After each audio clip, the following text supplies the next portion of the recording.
Get that now. So absent our board members, but as a regularly scheduled work session and a public meeting, I call the meeting to order. With that, I'm going to introduce Mr. Cody Lund, the Assistant Executive Director, to do an update on operations of food and beverage. Thank you. Is Madam Chair on the call? Do we have at least? Will be shortly. Will be shortly. Okay. Just assume she is. All right. Well, thank you, And Chase. Boise Center team and the directors of the board. I'm just going to update you on the last quarter here of Boise Center and then kind of look ahead at the next quarter. So as I do each quarter, I kind of go over event highlights. Anything above 350 people is kind of where I've drawn the line for what events we highlight. There's a couple on here like American Heart, that was 300, just due to the service levels and what we took care of for that event. But as you can see, we've had a total of 71 events in Q1, and that's from December, January through February. That's really a strong number considering December was a little slower than normal. January started to pick up and February was an outstanding month overall. We were extremely busy and many of those larger events took place in that February. Just to kind of highlight a couple in particular from the revenue side, I know I talked to Pat about this before, but between Ada County, Lincoln Day, Northwest Lyman College, those were two events. The Lyman College was about a 2.5-day event, and Lincoln Day, a one-night event. Between those 2.5 days at Boise Center, about $250,000 in revenue between those two events there. So we were very excited to see things pick back up February again, put the team through a bit of a stress, but at the end of the day, overall, we were able to keep our service levels the same and take care of the clients at the same levels we always have. So the team did a great job with that. As we take a look at the forecasting out for Q2, obviously last quarter we were at 71 events, and as I spoke, that included December's a little bit slower month there with some holiday parties, but then we had the holidays, and then the 1st of January obviously being the holidays. So having 82 in Q2 is a great pickup. Again, as you can see, the list keeps getting bigger. Historically, I've been able to put the logos of some of these organizations on the slide, and the slide was so big for anything over 350 that it filled 2 full columns in the entire slide itself. So that kind of sends the message as to where we're headed overall in the next quarter. Some of these we've actually already done, such as St. Joe's Crab Feed, the Democrats, Big Sky, Realtors, St. Ignatius, and College of Idaho. So a lot of that stuff, and then actually Dairymen, a lot of Idaho BPA, Butte, Boise, and Shreveport we're currently in the middle of, and as you know, downstairs is setting up for Flower and Garden Show. So everything beyond that list is where we're getting ready for. So we've got the Defense Yellow Ribbon event of 1,700. That's a repeat event, which we've taken care of them before. That number is going to be a big challenge for our staff, so it's kind of an all hands on deck. And again, we expect some very strong financials coming out of Q2 for these large events, what we're doing to take care of them. Is the Yellow Ribbon one local, or are people staying at hotels? It's National Guard, so some local, but a lot of people still come in that are either being deployed or coming home, so they do some education on both sides of that for the National Guard. So there's a local component, but there also is people from all over that come in. As far as operational updates, a lot to update here. So some bullet points I'll just kind of speak to. Obviously, as I mentioned, February was an outstanding month for revenues and operations. Was extremely busy with multiple overnight turns, midday resets. That took the whole team, and I mentioned this before, is a lot of cross-departmental support for events, and that's pulling from operations helping food and beverage helping operations, the exempt staff going in and helping out with its culinary or service staffs or operations on turns. Overall, everybody's just really supporting each other here at Boise Center from different departments. Really, we aren't wearing one departmental name tag right now. It's just Boise Center, and we're all one team. We did add an assistant operations manager actually just this month. They're going to start next month in that position, actually starting here soon. We promoted internally Anthony Manzanares to the assistant operations manager. So that's a position that we had prior to the pandemic. And as we come back to full service levels, we are rebuilding those teams to the way that they were, or looking at the layers that we need to maintain the current staffing and service levels we keep. We're looking at hiring 2 to 3 full-time operations supervisors. Part-time operations staff, as we can find them, is also continue to be a challenge. And operations is gearing up for the Grove Plaza, and there's a little picture there of what it looks like when it's activated with Alive After 5. The warmer weather's here, so Capital City Market is coming back full force. They're planning on being back on the plaza And Alive After 5 is returning this year to like an every other week format at this point. So the demands on the staff as far as our contract with the city is going to increase out there as well. So the team's getting prepared with the furniture coming back, everything that comes along with warmer weather. I can already see it today. A lot of skateboarders and scooter people out there today. So that'll be kind of fun to manage that back up. Cody, when's Capital City Market back? You know when they start? It is the first Saturday in April, so coming up. AV, this is a great point here, and I want to recognize the AV department. They had a record revenue month for February, bringing in $157,000. This is a team that, again, I remind everybody was a one-man show no more than a couple years ago, and we continue to grow that department. And the board has been extremely supportive of our capital projects and building that department. So we appreciate that, and we are seeing ROI on the equipment and on the staff that we're investing into. The AV department hired 2 new full-time AV technicians to keep up with this demand, and we continue to see an increase. There's a lot of the uneasiness still as groups are coming back, whether they're going to go virtual, hybrid, or in person. So AV is kind of at the whim of that decision making, and they have to be very flexible right now. So they're keeping themselves very nimble and flexible to those demands from the different types of events. As far as the maintenance, a lot going on that side. We're working on several larger capital projects. We continue to run into supply issues on larger pieces of equipment. So what we're doing is we're really taking a look out further than historically we normally would have. Still, the building does things break and they go down. So we're trying to protect us as best as possible through getting backup pieces of equipment that we know are on longer lead times. If they don't have a long shelf life or they don't go long lifespan where it goes off from the time that we buy it, basically anything that we can look at purchasing now we are doing, knowing that we're going to need to replace it within the next year. We are looking at hiring 2 additional full-time maintenance technicians to grow that team back up to where it was pre-pandemic as well. This is one of the positions similar to culinary and others that just like food and beverage, same thing, that we struggle getting the number of employees we need for those departments. They're in high demand everywhere right now, as you probably know, based on all the new projects and buildings going up in Boise. Maintenance workers are in very high demand. Custodial, I want to recognize that team because we have a very small but mighty team of 4 full-time custodial staff. They've been doing a great job supplementing with some temp staff to help. But overall, that 4 has been here for quite a while, and we've had very little turnover from that department in particular. Those 4 have been here multiple years. So it's something we're proud of from custodial in an area that historically does have some turnover. We've been able to maintain our staff in that department. We're quite proud of that. We believe it's part of our culture program, part of how we take care of our staff and the environment they work in. With that, I'll go through some basic food and beverage updates similar to the operations.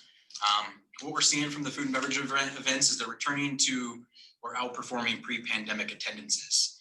That's pretty surprising at this point in this early already that they're out. The events that were happening in 2019 or the numbers that we had in 2019 or early in 2020 from guarantees are actually above what we're seeing come out now. So that's a good indicator for the events are ready to come back. It's just the staff is our biggest challenge. I'll get to that as we get into slides a little bit later. As far as food and beverage revenues in February alone, were $467,000, almost $468,000, which is about over 30,000 above budget of what we projected. So we had a strong month projected in the budget, but we outperformed it and quite well, to be honest. 30,000, I will be honest, I looked at the numbers. A lot of that came from bar sales, a lot of that extra revenue. So that might tell you something about when people are coming back, they're drinking a little more too. Continuing to manage high food costs and fluctuating protein prices. As I look at these statements come through every month, it's something I'm extremely proud of our team on, and I think we did a great job with the budget, is trying to guess as best as possible. We only came in at 1.5% over budget in February alone, and considering the protein price hikes that we've seen, this is a budget we put together back in July and August. I feel like we did a pretty darn good job considering that's the delta right now. Changing contracted food and beverage guarantees back to 7 days. We currently are at a 5-day guarantee, and we're going to move back into a contracted 7-day guarantee. There's several reasons for that. One of them being the ability to procure the food and beverage in time right now with some of those delays. Events really like the 5 days. I'll be honest, our clients are going to struggle a little bit because they really like that 5-day to hold off to where their registration numbers are. We've just got to protect ourselves. And it also is, it'll create a little bit better of a cadence when they're paying their deposits leading up to. So some of the events that have to do prepaid, it'll fall in line a little bit better with other deposit schedules and payment schedules. So making that change as well. Again, food and beverage is facing the same hiring challenges as all the other departments, but we have gotten the culinary team back up to full staff. We added a sous chef, which isn't an executive sous chef. So we have 2 executive sous chefs and executive chefs. Now we have added a sous chef, Matt Jennings, to the team. He is a culinary school graduate, a really great addition to the team, brings a good energy. I've seen him in action back there several times through our large events. Definitely knows what he's doing in a kitchen of that size and doing that kind of quantity. So it's great to have on the team. And then we've continued to promote internally when we can, and we promoted Jenny Hackworth to food and beverage captain.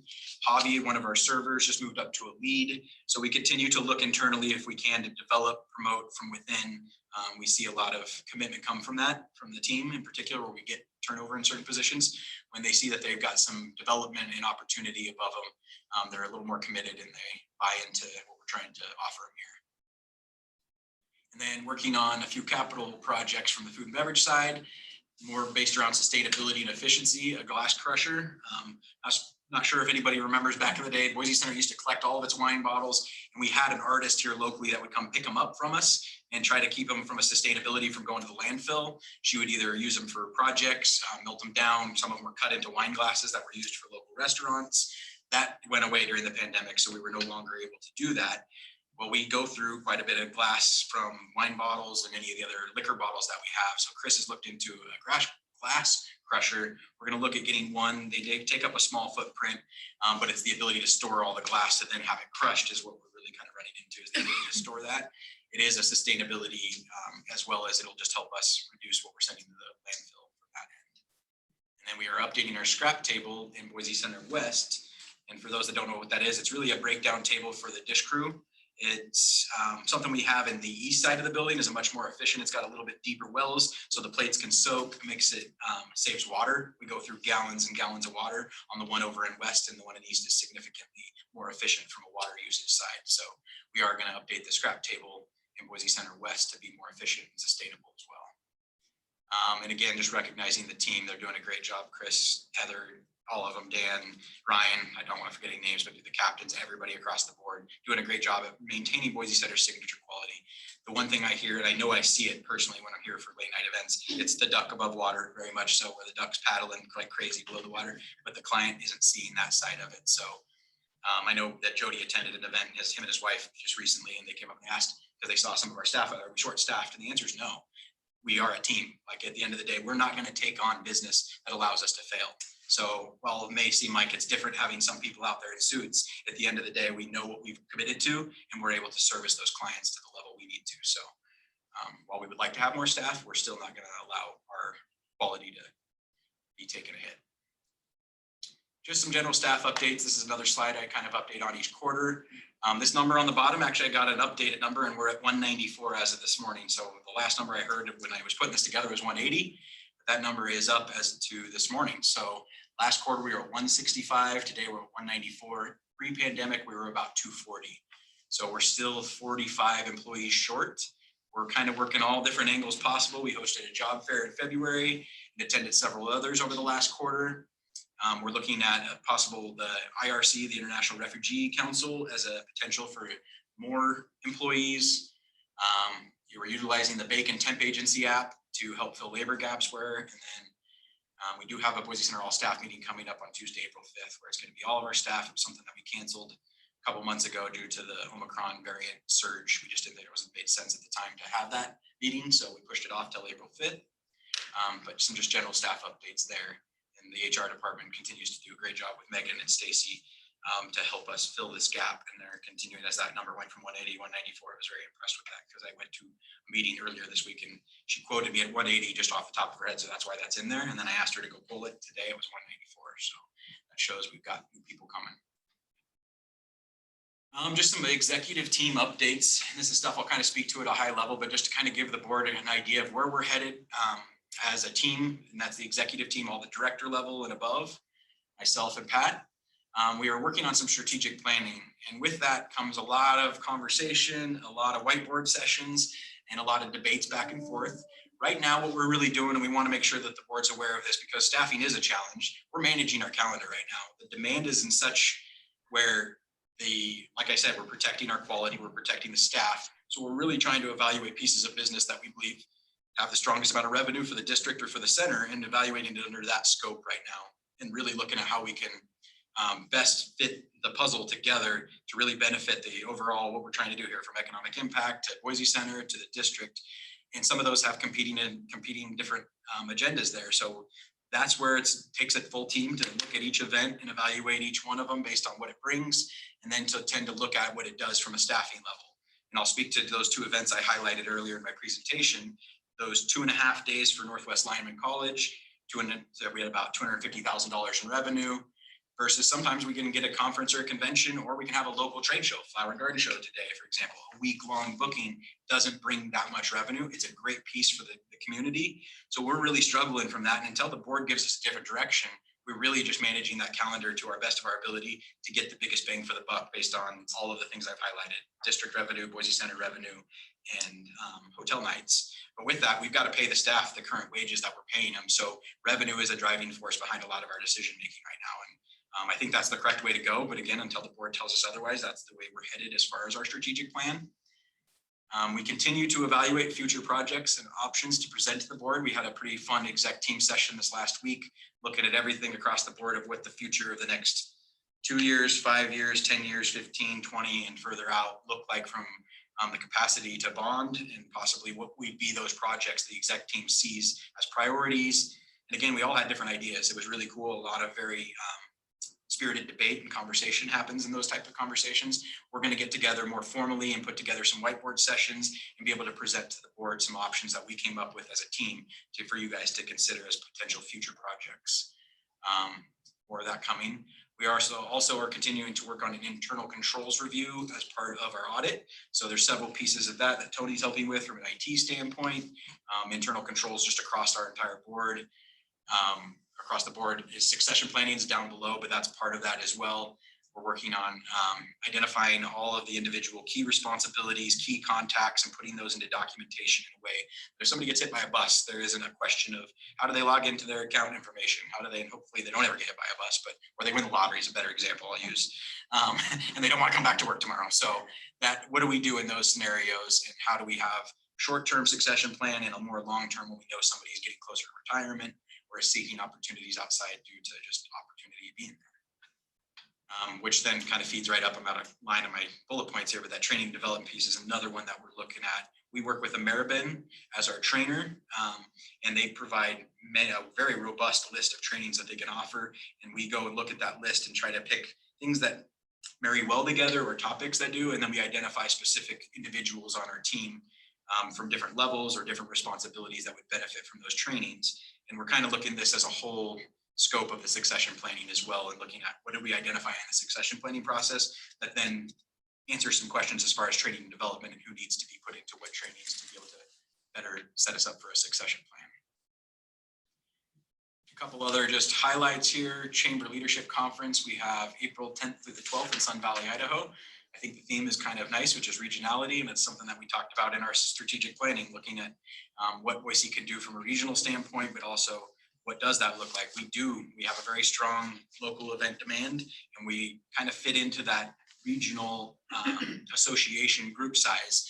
But if we want to take on that bigger of a regional convention center, what would that look like? So I think it'll be a fun discussion at the Chamber Leadership Conference in Sun Valley coming up. There's several of us attending. I'm looking forward to that content. And just to kind of note here, IAVM Region 4 Conference is in Anchorage, Alaska, May 2nd through the 4th, and there are 4 of us attending that as well. And what IAVM is, if you can't remember, I've updated the team on this several times, or the group on this several times, International Association of Venue Managers. It really is the association that we pull from our like-minded individuals that are struggling with the same things we are. It's convention centers, stadiums, arenas, performing arts venues, majority.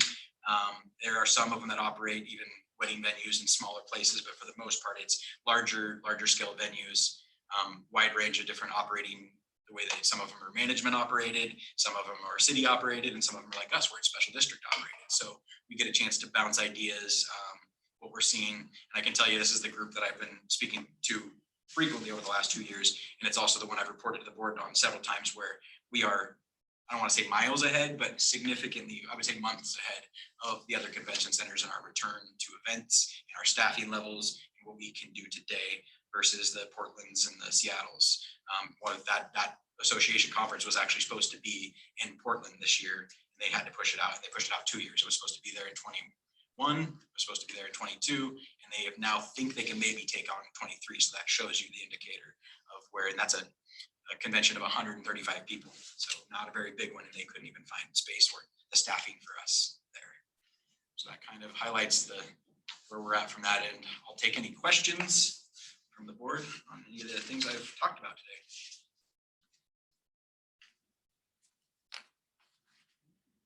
Keep up the good work.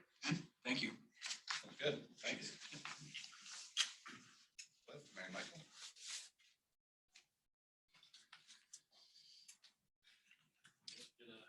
Some colorful things to look at. Thank you.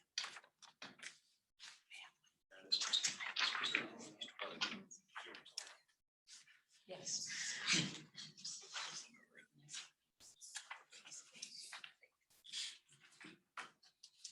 Good afternoon, Madam Chair, members of the board. We always look forward to the quarterly report just because it allows us to give you some updates on the things that we've been working on. One of the things we talked about in our last work session was our campaign that we were working on and refreshing with Frank Cooper, our advertising agency.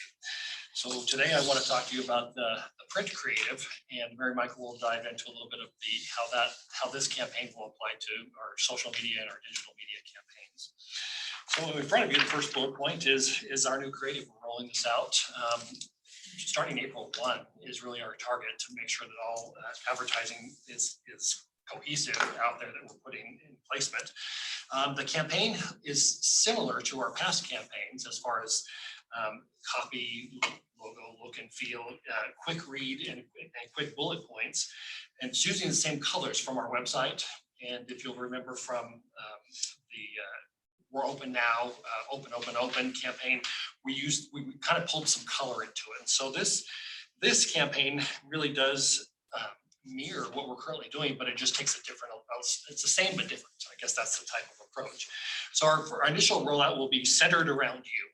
And obviously, hopefully it's attention grabbing because it is spelled wrong. But we like it because we're Boise Center with the RE. And really the messaging is that we want meeting planners. These will be appearing in meeting industry publications. So we want to give that appeal or that message to the meeting planner that we care about the clients. We care about what we're doing and the services that we provide.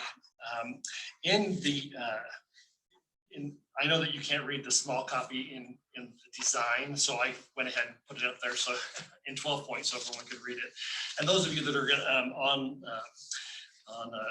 on video or may see this later, Pam is going to send this handout to each of the board members to have that so they can review it.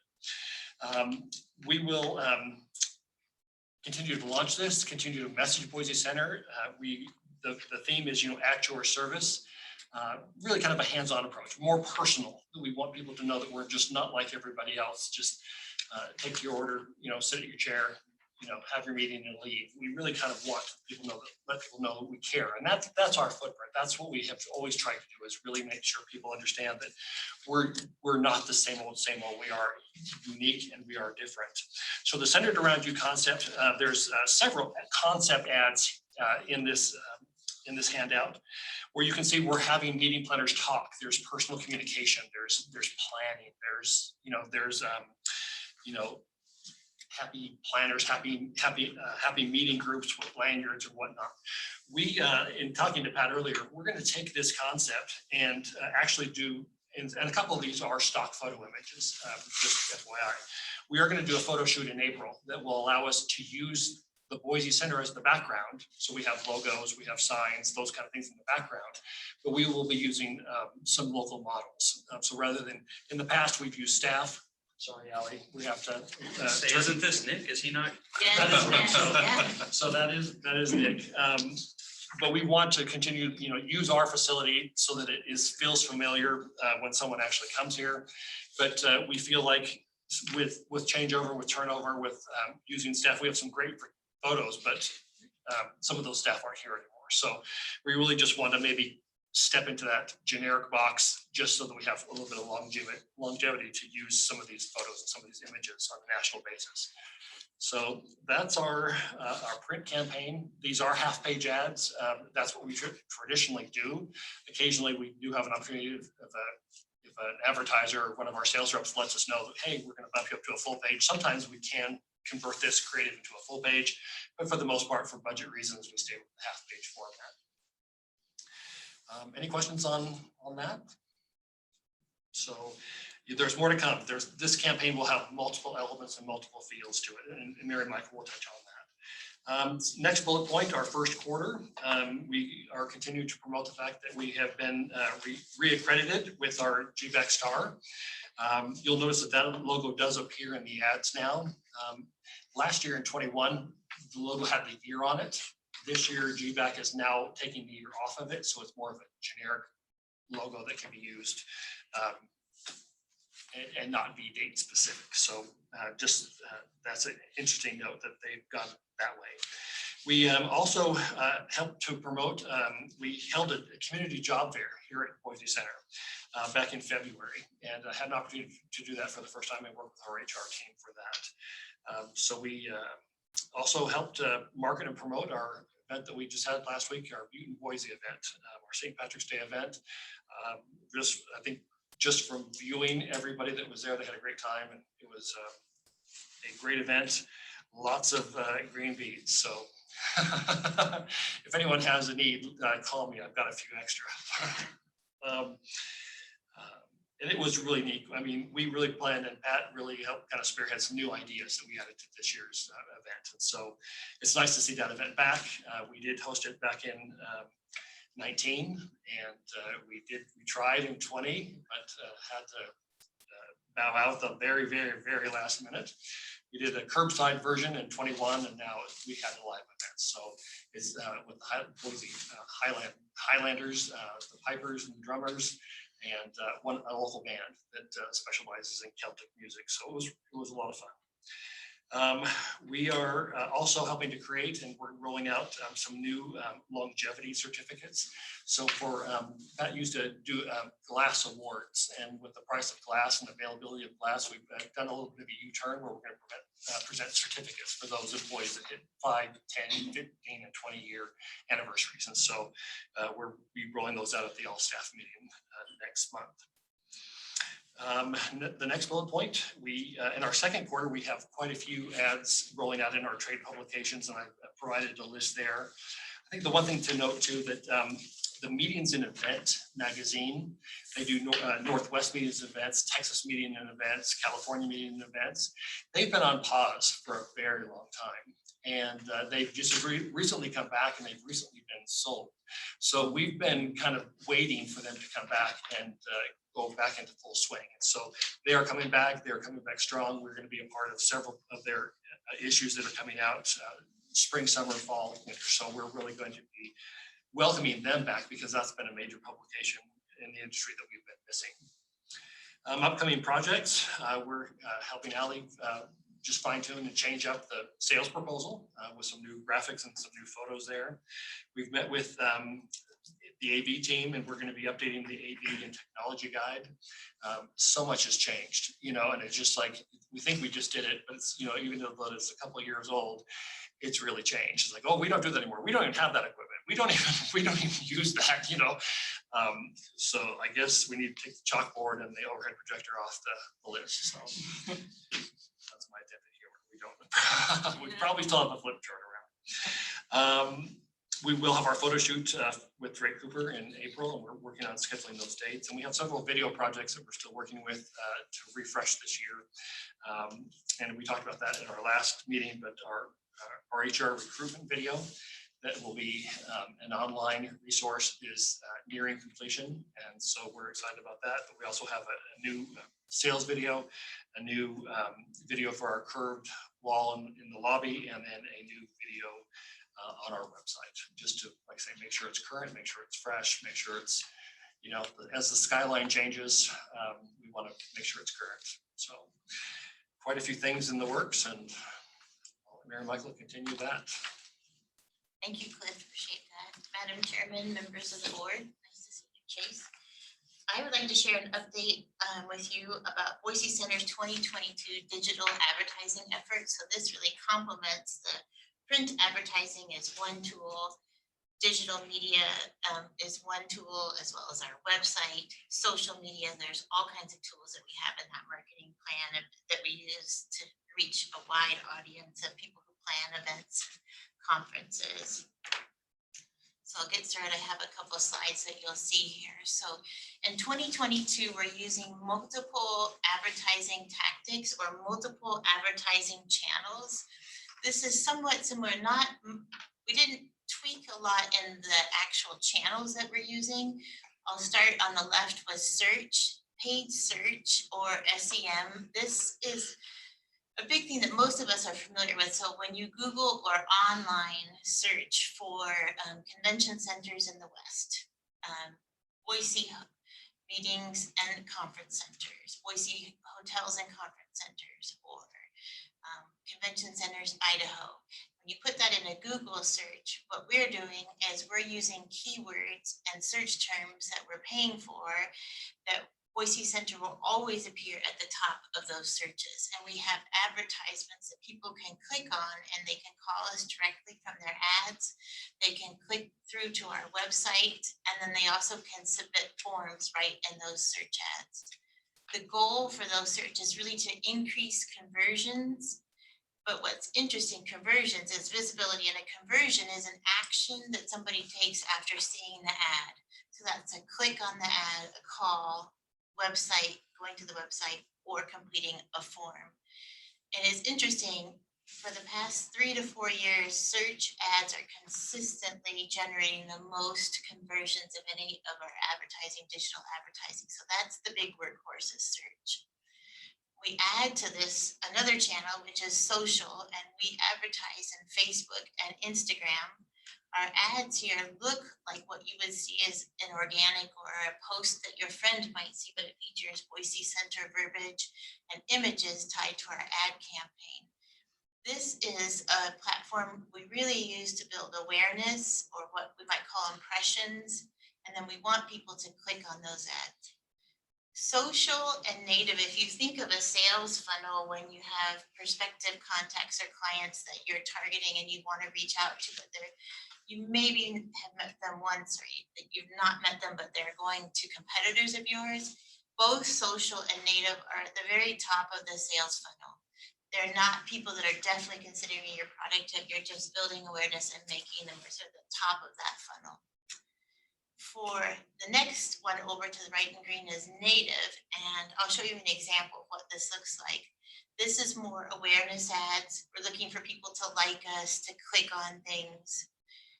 And then finally, display ads. And display ads always look, if you go to the Statesman, they're famous for it, or others, Boise Dev in a way too. The ad will actually look like it's a piece of content on that platform, on that advertising platform, or on that news platform. So you'll see commercial home furnishings or Boise Dev's ad. I'm not sure, can't remember this week, but it's a lot of times Idaho Central Credit Union. It's been Boise Center, but the ads are always designed to look like a part of that website. And when you see display ads, all of these 4 channels work together to help drive customers to our website, drive traffic to our website. This increases, once they visited our site, we have technology in place that we can keep track of them and serve them an ad when they're searching for something similar in the future. So that's what we call retargeting. And in retargeting, once they've been to our site, we'll continue for a certain amount of time to serve them another Boise Center ad, and that's when we hook them and get them to complete a form or submit an RFP to us. So targeting, this is interesting. And targeting for digital, there's many methods to do this, but we have over the last few years really delved into our website, Google Analytics. We're looking at our Ungerbach reports where we're sourcing the most short-term business or business that books within the year. And then where are we sourcing business for what outside of the year? So based on our performance in the last year, so fiscal year 2021, we have placed digital ads in regionally in Boise, Portland, Salt Lake City, Seattle, Spokane, and Denver. Outside of those regional areas, we're placing ads in Austin, Chicago, Dallas, Fort Worth area, Houston, Los Angeles, Phoenix, and Washington, DC. So that's where are we placing those ads? And now the next piece of this is, who are we looking for? Who are the customers or event planners and organizers that we're really looking for?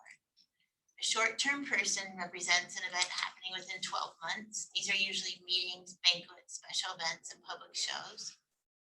Interestingly, in last year, in 2021, most events that booked within the year came from Oregon, Washington, and Idaho. That was their source of where they were located before when they booked Boise Center. That long-term customer or buyer represents an event scheduled more than 12 months in advance, and it's usually a longer sales cycle. That's when you're booking a convention or a multi-day conference, you're usually doing that far in advance, 12 months, 36 months. This type of customer is bringing more attendees from outside of the local market, so they'll be looking for hotels and for greater numbers of meeting room space, exhibit space, and so forth.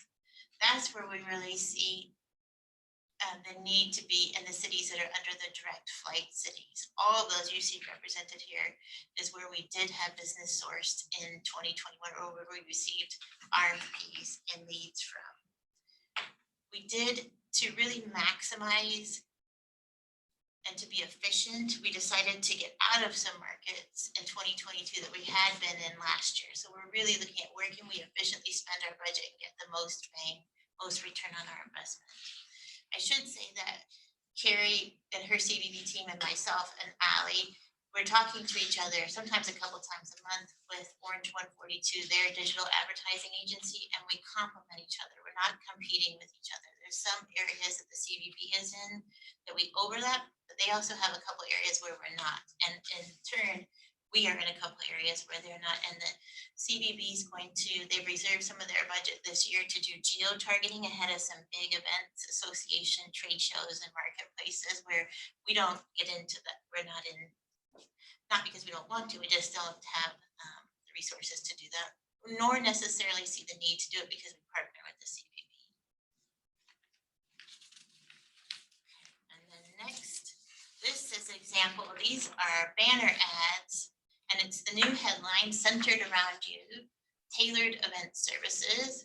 And this is what you would see in, if you were doing Google searches, if you were on a website, let's say The Statesman, or you were on a publication website that you had been on in the past couple of weeks, then Boise Center, if you fit into our target markets geographically, or you have some of the, you had keywords, or you're using search terms that we've identified that you are a prospective Boise Center customer, then we are going to serve you an ad that looks like one of these three. All these ads are linked where you see learn more. They're linked to the plan overview page on Boise Center's website, that we're putting them specifically to a page where they can find information about us and how to go about planning an event, look at our menus, look at our floor plans, contact the director of sales, and get in touch with us right away. And then these are examples of social media ads. The difference is at the top, you see some text. And it's, let me turn my page, I can't read that far away, sorry. Give your attendees something to talk about with a one-of-a-kind event located in the heart of vibrant downtown Boise. So many of those words, one-of-a-kind event located in the heart of vibrant downtown Boise, these are words that we're paying for as keywords, and we're also using them because they're commonly searched terms that people who plan events and conferences are also using. But they're part of the branding that we use also with Boise Center and the CVB and our meetings recovery efforts. When you do click to learn more, you do go again to that plan overview page on our website. And this, sorry, a social media, the ads that I was on before, banner ads, these we will have some that are animated, so that centered around you will stack and animate. and then others that are more static. But this gives you an example of what our digital media will look like. Pretty soon, within another month or so, we'll be able to tell which of these ads is performing better and which ones people are responding with, and then we can narrow down and really highlight the ones that are performing better based on what people are clicking on more. And that is my update for you all today, and I'm happy to answer any questions. Mayor Michael, do we have any statistics as far as click rates or We do every, visitation rates? Or- I almost said semester. Can you tell I've been with a college student too long? Every quarter, we get reports on impressions, click-throughs, and different things. I can tell you, we don't have our reports yet for the first quarter, but we do know that at the end of 2021, our digital media, so of our multiple channels that I showed you here. One more back. Our advertising efforts in 2021 were responsible for 43% of Boise Center's website traffic in the year. It's the #1 paid effort that we do to drive traffic to that website. So it's a big component of our marketing plan and tools, but I'll come back to you at our next work session with more analytics, so we'll know. Thank you, it's a good question. Anything else? Thank you very much, appreciate it.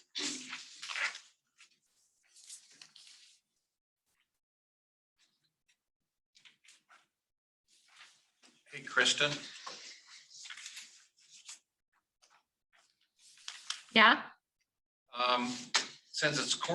since we have 15 minutes, I could, if Ally's prepared, okay, Ally go, she was part of the regular agenda.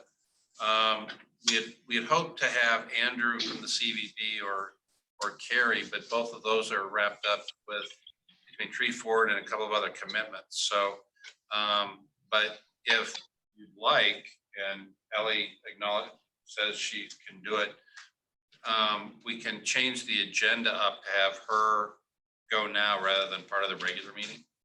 okay, that works. Can she do it in the 15? Yeah, but I mean, even if we go into the.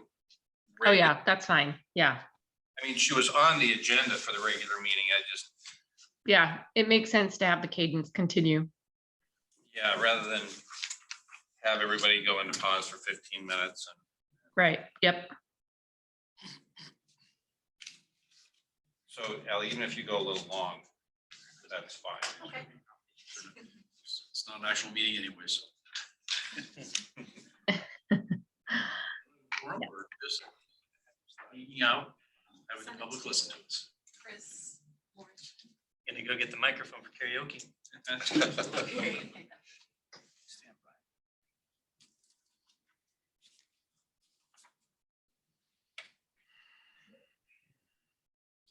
Sorry to put you on a spot there, Ally. Oh, it's okay. Kristen, we're just loading her up. okay. By the way, it's really fun when you talk and big, bold letters, it says Kristen on the screen. It's kind of cool, actually. I guess I should put my face on there. Sort of intimidating, actually, with the name. It's like the Wizard of Oz. Yeah, exactly. Man behind the curtain, woman behind the screen. That's right.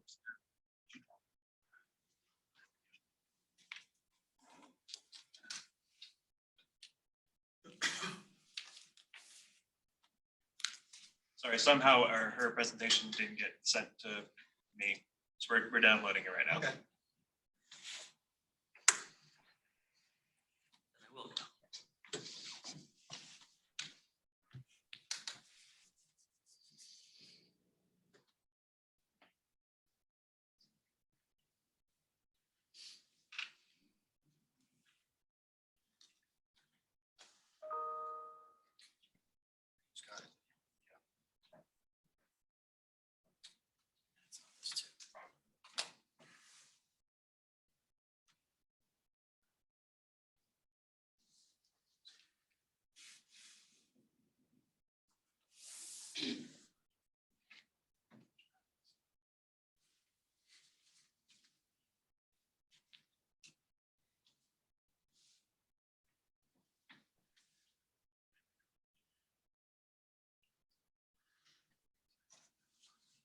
Hey, Tony, Yes, sir.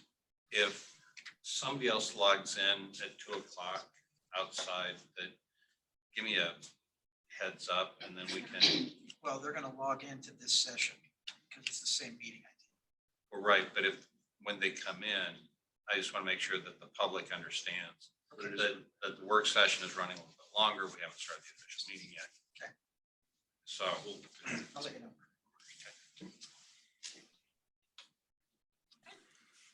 Good afternoon, Madam Chair, Board Member Erkins. Thank you for the time today. As with some previous presentations, I'll just be giving an update on what we've been up to as a sales team, our year-to-date activities and future outlook. This is also, as Pat mentioned, typically done alongside the CVB with Carrie Westergaard. She's out of pocket this week. And so I'll be giving some updates on behalf of the CVB as well. So what we'll be looking at today, updates on our client events that we have coming into town this year. Sharing where we're at on the convention marketing campaign and some developments there. Also, we've received some really good press circulating throughout the industry over the last quarter on Boise and the convention center. So I wanted to feature some of those articles. Upcoming travel, we've got a busy travel calendar for the rest of the year. And finally, looking at our 2022 year-to-date and our future outlook. So first up, the 22 client events, and this is something I'm really excited to start off with. We have an opportunity to bring through 4 client events this year.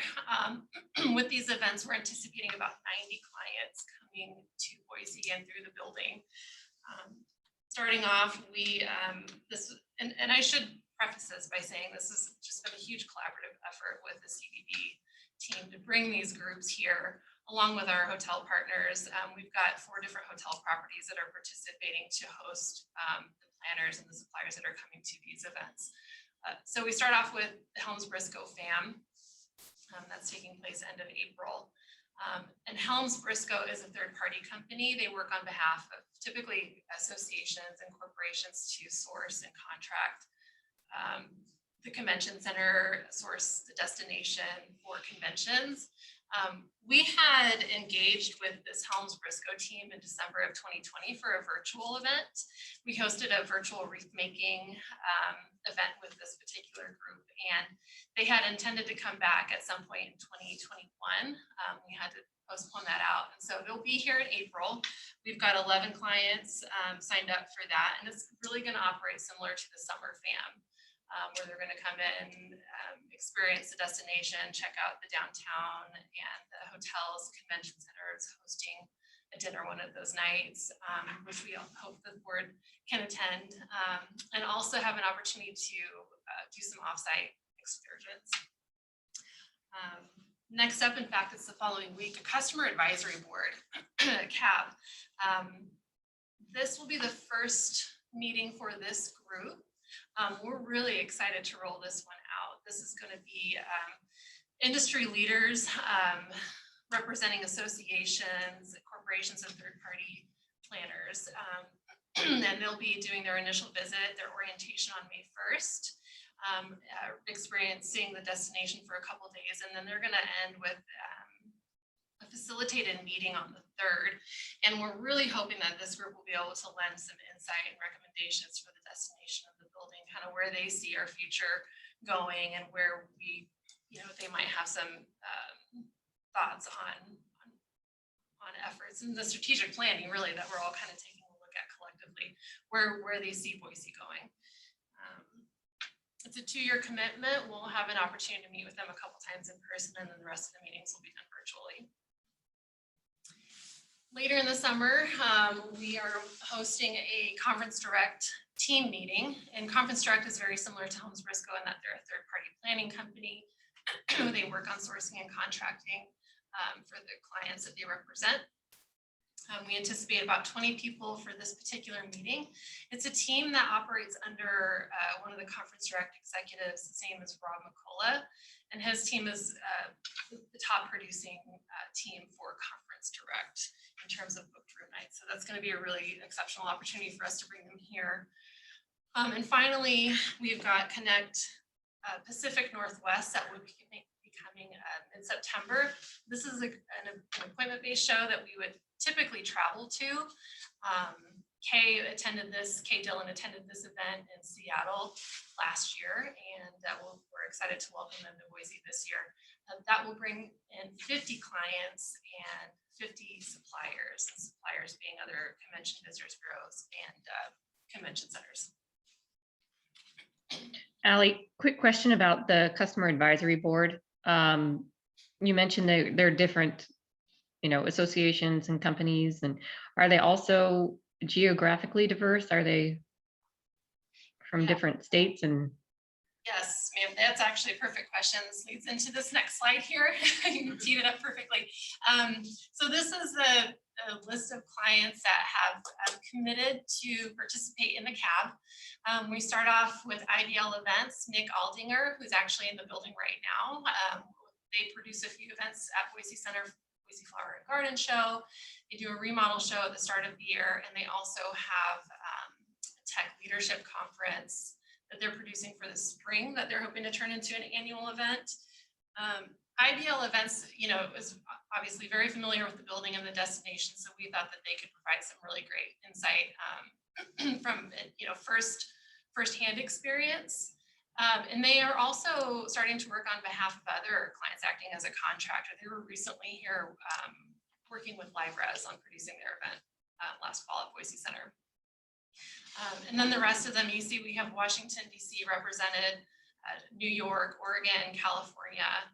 So we have a really nice swath of industry perspectives, I think, joining this group. At the bottom listed here is the facilitator. His name's Paul Ouimet. He's out of Vancouver. He's the founder of this consulting firm called MMGY Next Factor. And they specialize in travel and tourism. In fact, they worked with over 200 destinations on visioning and strategic planning. So his participation in the CAB, I think, is just going to be really insightful and lead to some interesting conversations with the group. He's also going to be extending his stay in Boise that week of May because he's leading the Boise Convention and Visitors Bureau through their strategic planning process right now. In fact, Pat and I just had an interview with one of his team members yesterday. They're interviewing community stakeholders and really surveying a lot of the CVB's database just to gather some insight into the destination where they think the CVB and the city could go moving forward. Allie, did you find these folks for the customer advisory board, or did the Paul with MMGY find them, source them? The clients were a list of, the CVB and the Boise Center sales team came up with a list of targeted accounts. Some of these people we've been in touch with over the last few years. Marty Tapman's a great example. He's with American Farm Bureau Federation, who does a huge event in January every year, which is too big for Boise, but they have a regional conference that happens to travel called Fusion, and he's one that we've been trying to get to come to Boise. And so he's really eager to participate in this board.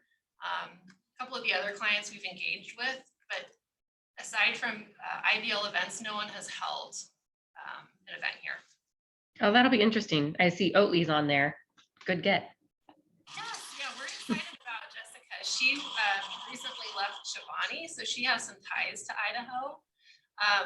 And we had learned actually in our outreach to her, inviting her to participate in the CAB, that she went over to Oatly. So Great. yeah, I think we've got a great group, especially being this the first CAB for our teams.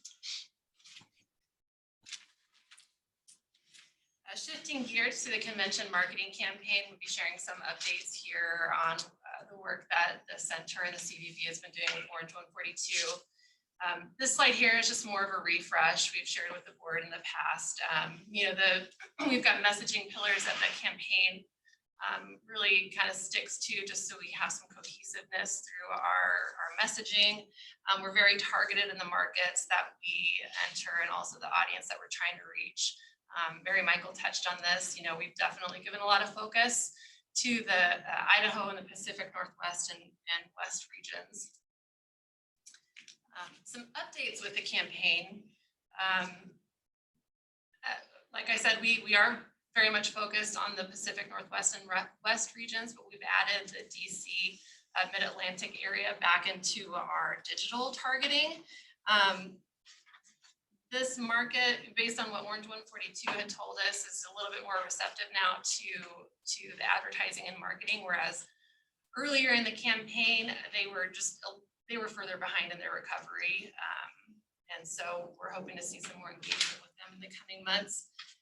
Also, I think as Mary Michael referenced, we're going to be rolling out some geofencing, geotargeting at these 22 conferences that we're going to. Just in a couple weeks, Shannon Fullerton with the CVB and I will be attending CVET Connect in Las Vegas. And so we'll see some of our marketing efforts targeted at planners also attending that event. This is a visual of one of our email marketing pieces that has gone out to planners. This covers a national database that the CVB and the Boise Center has compiled. You see calls to action woven throughout the message. We're serving up resources to planners just so they have access to services and features that they can use for planning their event. And also meeting enhancements, making sure that they're aware of all the activities that they can do outside of the meeting room. And the email marketing campaign has always performed really well. We've got really high engagement. Our open rate tends to be above 50%, where industry benchmarks is usually around 20%. This slide here lists out kind of where we are as far as the metrics year to date. So this is figures represented from December 1st and on, December 1st of 2021. What I want to focus on here is the various click-through rates we see. They've all increased from our last reporting quarter, and all are performing above industry benchmarks.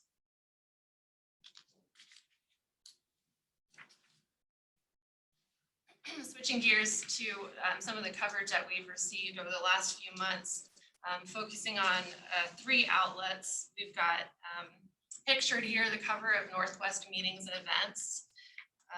This was their winter edition. And the article written on Boise was written by Shelley Levitt. She attended the summer 2021 FAM.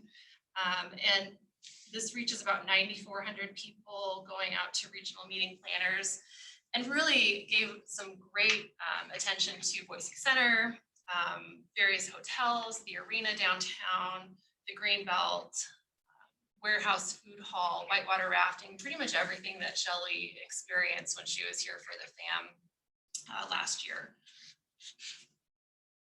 Next up, small market meetings. This goes to about 10,000 people, planners that produce small to medium-sized events. Again, great coverage on Boise Center. Obviously, the outdoors, that attribute in Boise that's just so attractive right now. Featured hotels and arena, the Basque Block, again, whitewater rafting, and the Sunny Slope Wine Trail. Finally, we've got mountain meetings. This was the winter 2022 issue. This reaches almost 28,000 people, and again, regional meeting planners. While this didn't focus a ton on specific meeting space, it called out some of the newer boutique hotels that are going to be coming to market, the Avery and Hotel Renegade, and some unique food and beverage opportunities in Boise.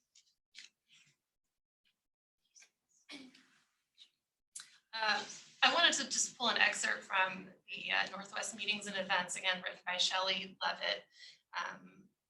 This was part of her article. Idaho's capital city is actively wooing meeting planners with a compact, exciting downtown, endless outdoor activities, a first-class convention center, and a very accommodating CVB. The courtship is succeeding.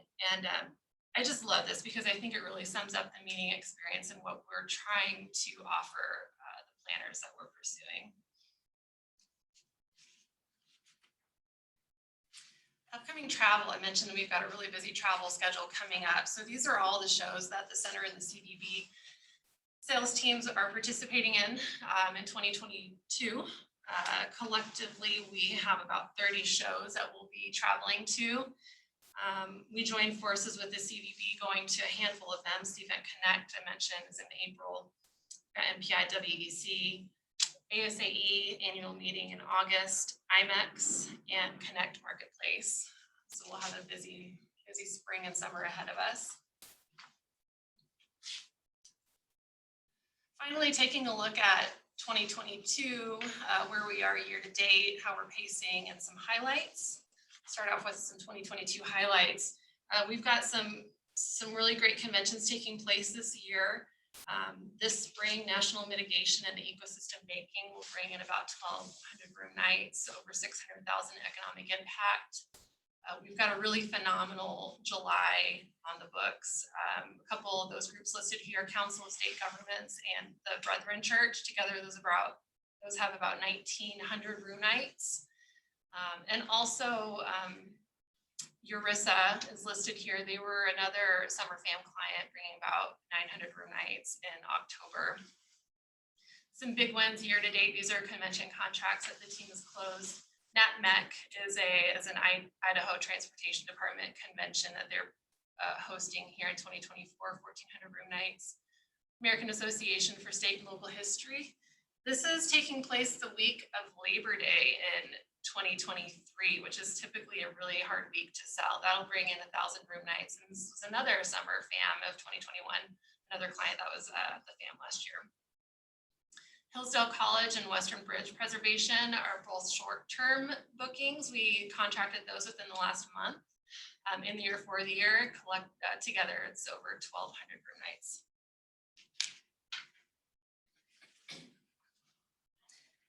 Actuals year to date, this is pulling attendance, room nights, and economic impact. We had a little bit of a slower start in Q1. I know Cody had mentioned we've definitely had some high food and beverage events. In terms of room nights, we were a little bit behind, and we'll see that on the next slide too as we look ahead through the rest of the quarters. I think we were still contending with uncertainty and hesitation surrounding COVID. I will say the inquiries that we've seen come in just this month, mostly for non-convention events, have been for really short-term business. I mean, probably about 15 of them that have come in that are looking for dates in April or May. So they're coming in and they want to hold their event right away. Lots of numbers on here, so I'll kind of just drill it down to basically looking at room nights and economic impact, 22 compared to 2019 actuals. Again, a slower start to Q1 in terms of room nights and economic impact. We really shift gears starting in Q2, where we're ahead in every area compared to 2019 actuals. The estimates listed here are based on what we have on the books today. So of course, we're going to continue booking the non-conventions. We may have a couple smaller conventions contract for in the year, for the year. But in terms of tentative to definite business, we currently have over 165,000 attendees that are going to be coming through the doors, over 28,000 room nights, and economic impact of over 26 million. So, I mean, we're really just continue to be optimistic about where the future is heading. 2023 definite room nights are pacing ahead by 75% compared to this time last year for 22. And with all this momentum, we're working with the CVB on rolling out some booth enhancements, and this is with the board's support. We're hoping to unveil this at ASAE in August of 2022. You may recall we had previously purchased some assets in 2019. We have some seating elements, kind of a bar top, countertop that we use to engage with clients and hand out food and beverage items. What we're hoping to add is really going to give us a bit more structure and add to our footprint at the shows where we have a larger presence. So ASAE, we're having a 20 by 20 booth, and IMEX, we're planning on a 10 by 20. So this is really going to kind of elevate just our presence at these large trade shows. The sales team, key performance indicators, just showing where we are year to date based on our goals. I'm really confident that the team's going to meet or exceed all of these goals. We're pacing really well. And I want to say that the sales team has just been really efficient and strategic and how they're pursuing events and where they're placing them. You know, a great example of summer used to be kind of our slower months, and for 22 and 23, July is just an excellent year. And so we're really giving those need periods attention and trying to do be strategic in how we're layering events or shifting patterns to make sure that we're maximizing occupancy within Boise Center. And finally, just wanted to share another perspective on traveler behavior and trends. This is data that was compiled by Longwoods International, which is a company that conducts industry research to better understand visitor profiles, travel behavior, spending behavior. And this particular survey, which is the American Travel Sentiment Study, was published earlier this month. A lot of data points in this survey, and I just selected one of the slides that I thought was a little more relevant for us. But basically what this shows is that COVID is keeping fewer people from attending in-person events. Just 9% of those surveyed plan to avoid in-person events due to COVID, while 71% do say that they plan to attend an in-person event in the next 3 to 4 months, regardless of whether they're concerned about COVID or not. So certainly seeing growing confidence among travelers, which I think translates to confidence among planners, and those travelers are obviously attendees. So that's just going to be good things for our attendance and room nights overall. And this was just pulled from the same survey, kind of restating what I just said. You know, COVID-19 is playing a minimal, concerns play a minimal role in influencing decisions to attend events in the coming months. So good news. With that, I'm happy to answer any questions. Allie, with kind of the change in pattern, you know, we haven't had a usually typically busy summer, but now we are. Is this something that you see that would be temporary, or are these events during those kind of off months that you see continuing? I think there's an opportunity to continue them. What's nice about July and August is they're not months that tend to be busy with annuals.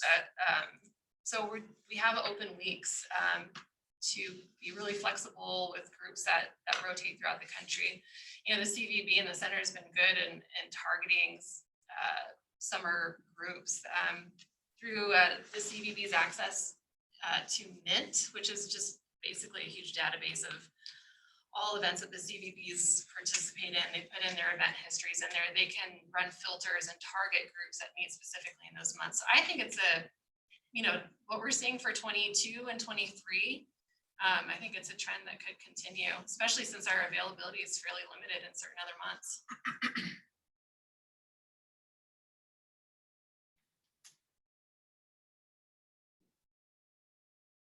Any other questions? Okay. Thank you very much. Thanks, Allie.